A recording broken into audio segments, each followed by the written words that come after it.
And of course, joining us via Zoom, the CEO of the Trinidad and Tobago Chamber of Industry and Commerce, Gabriel Faria. I mean, 4th of October is just around the corner. I know that, especially for the business community who's been battling with VAT refunds, definitely looking to see what else is going to be coming out. We heard a lot last year about the ease of doing business. So I guess Mr. Faria can bring me up to speed as to how the chamber feel about especially those two things and how they have, worked out over the last year, if at all. Good morning to you, Mr. Faria. Good morning, Natalie. Thank you very much for having me on. Thank you so much for joining us. So just looking back at last year's budget presentation before we get into the expectations, I know that last year, two of the issues for the chamber was the ease of doing business and VAT refunds. Where are we with those two issues?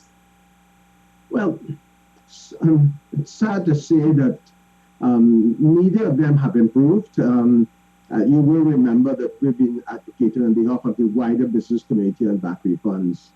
And the government did actually make some payments through a bond issue and through some cash.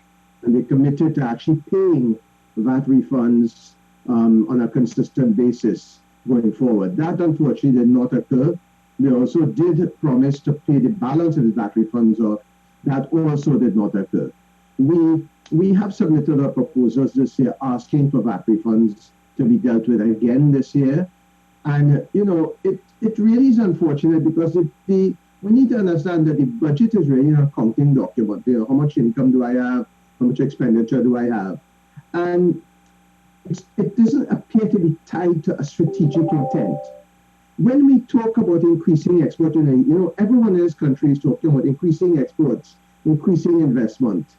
The challenge with not paying VAT refunds to people, especially those people, is that it's counterintuitive because it means that when people export and when people invest money, they are penalized. So I do hope that the Minister of Finance will look at it this year, and we are hoping that we will have a strategic direction in terms of dealing with VAT and dealing with the ease of doing business so that we can increase our exports and increase investments in Trinidad today.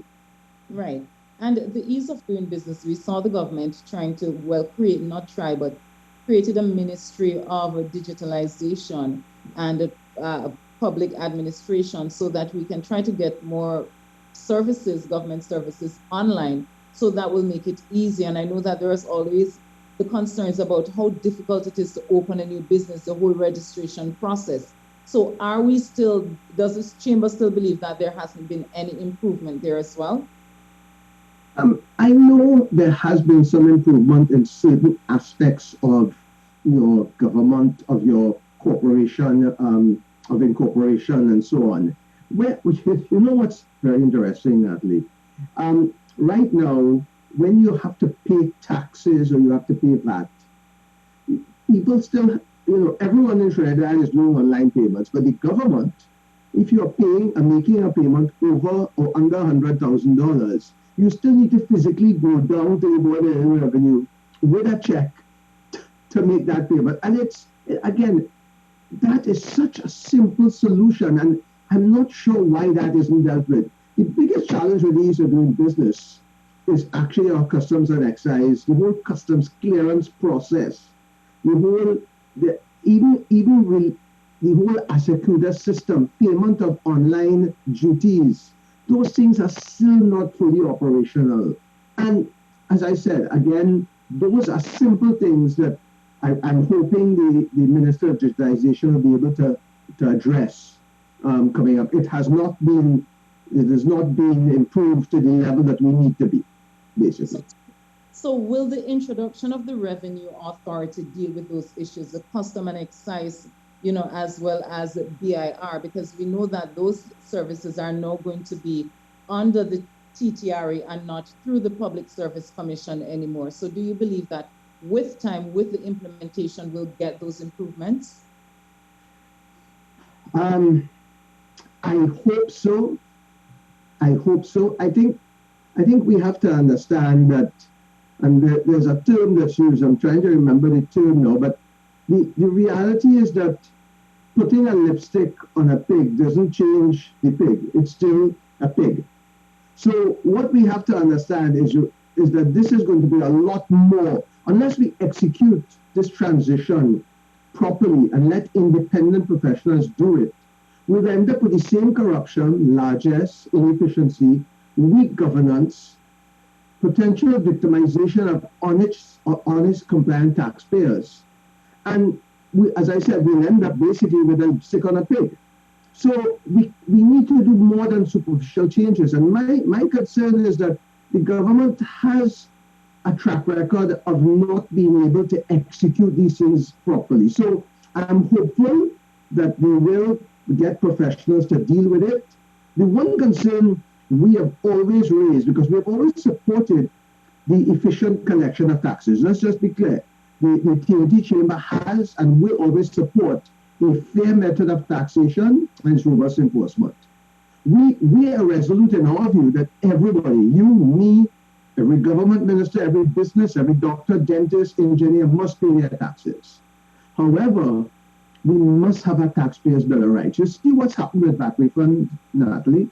People are owed VAT refunds 5 years and they can't get it. And they are struggling. People call me daily on this. We've reached out to the Minister of Finance, we've reached out to the Ministry of Trade, we've reached out to all the ministries.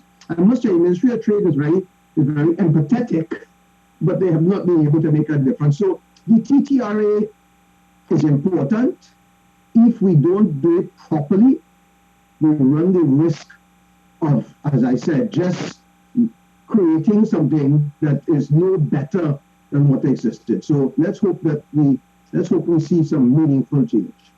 So apart from VAT refunds that you said that the TTCIC has also indicated to the Minister of Finance in its proposal for the budget presentation that this is something it needs addressed, what are some of the other issues that the Chamber wants to see coming out of the budget presentation that's upcoming? Right. So we have always asked for a terminology called good governance. And good governance controls a range of items. To illicit trade, items are imported, they don't pay proper duties, right? We have always asked for a facilitated environment for entrepreneurs and SMEs.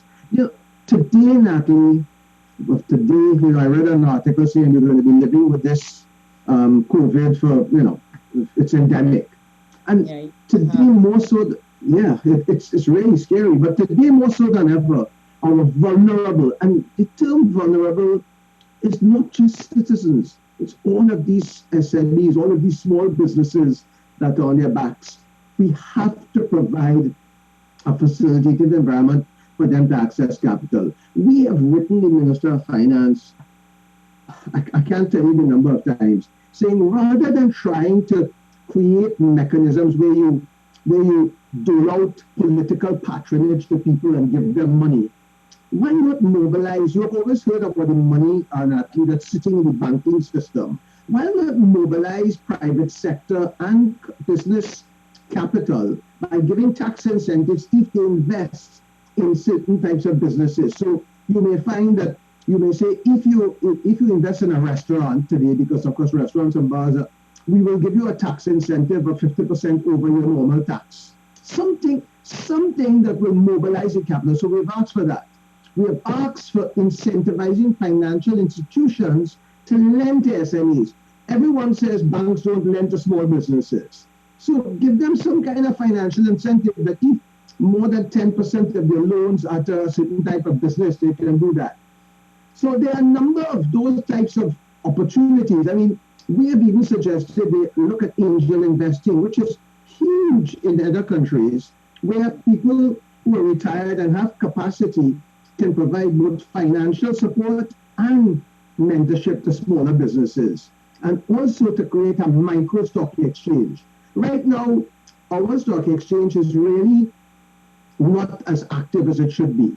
If we went with a smaller level of company and created an incentive for people who invested in companies in the micro stock exchange, that could also mobilize capital. So there are a number of issues. We talk about exports, Natalie, and there's a term called economic diplomacy. we have these embassies all over, but we have no proper trade people that are stationed over the embassies to help our small businesses.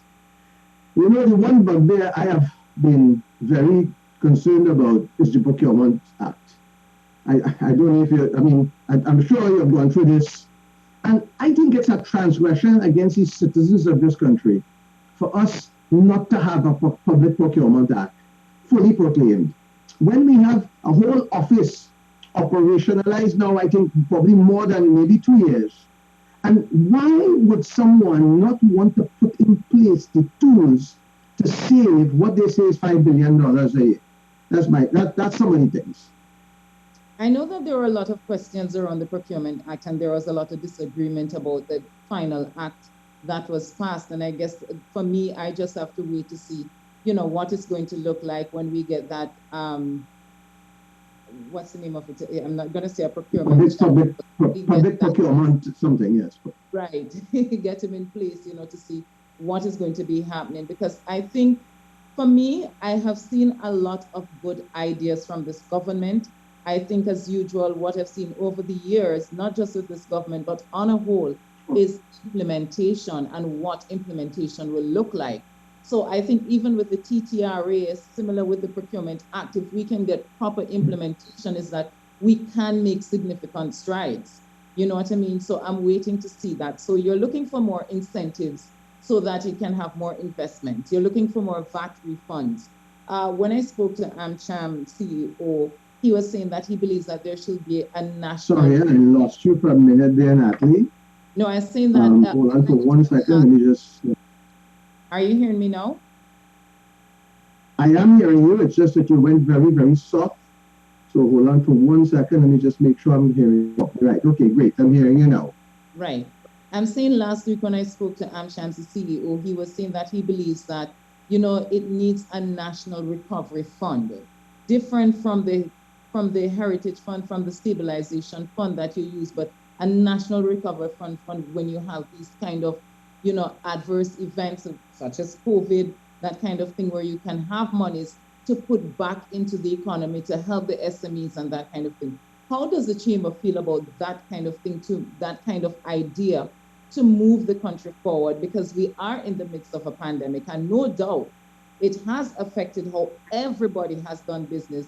It's definitely caused a strain on the government, who has decreased revenues, but has to find more to give to those who've been affected. So do you believe such a fund could help, you know, if we had something like that, where the private sector would, you know, put money into it, the government would put money into it, so that we could have something to push on us when we have these kind of adverse events?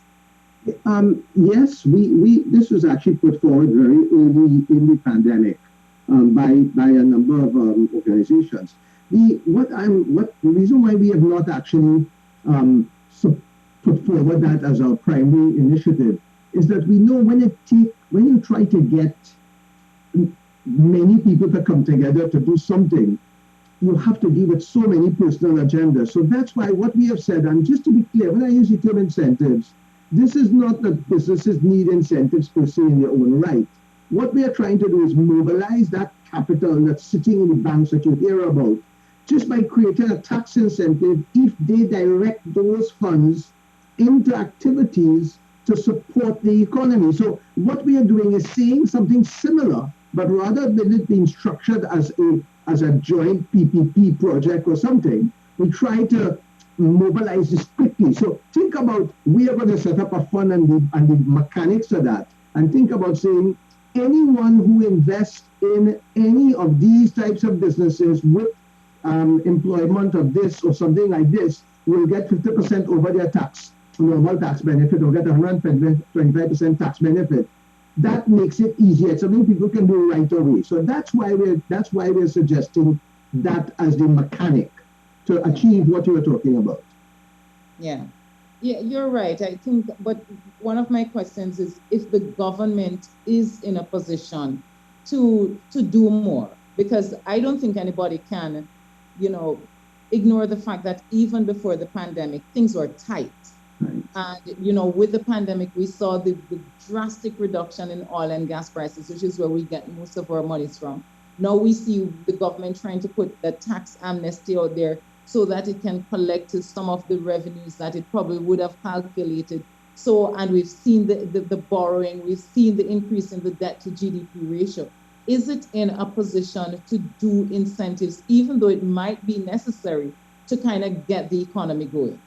But, that's a very interesting question, Natalie. It comes back to the first thing we discussed, where the budget is a bookkeeping document. We treat the budget as a bookkeeping document. A year ago, I made a statement to the government that said, we need your financial support. The government says, but I don't have any money. Now, I want you to understand what's happened everywhere else in the world. And I'm talking about people with our level of GDP.